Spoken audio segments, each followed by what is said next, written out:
Hey, I'm Luke Schellenberger. I'm an ENT doc. Sometimes when I tell patients that I do thyroid surgery, kind of look at me weird like, why do you do that?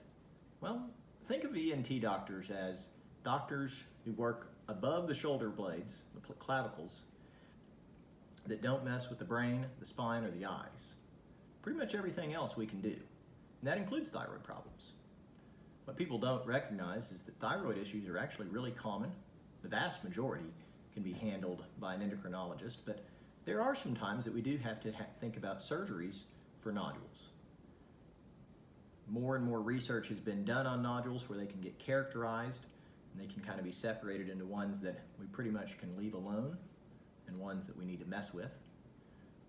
If we do need to work up or evaluate a thyroid nodule, typically the first thing we'll do is do an ultrasound. Ultrasounds are risk-free tests, and they really don't require that much.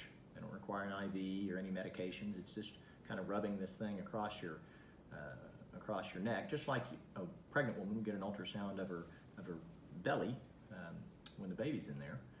Super easy to do to see how big and if the nodules have any bad characteristics. If they do, sometimes they'll get what's called a needle biopsy or an FNA, fine needle aspiration biopsy. Those also are not big deals. They're a little uncomfortable. It's kind of like getting a shot. And that can tell us what next step we need to take.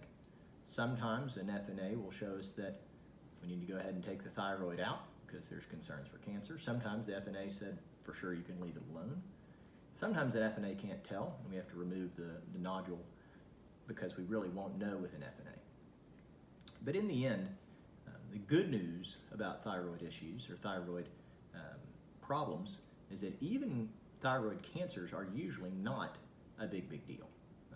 They have some of the best prognosis other than skin cancers. In fact, there's some thyroid cancers that even though they're cancer, they have success rates of over 95%.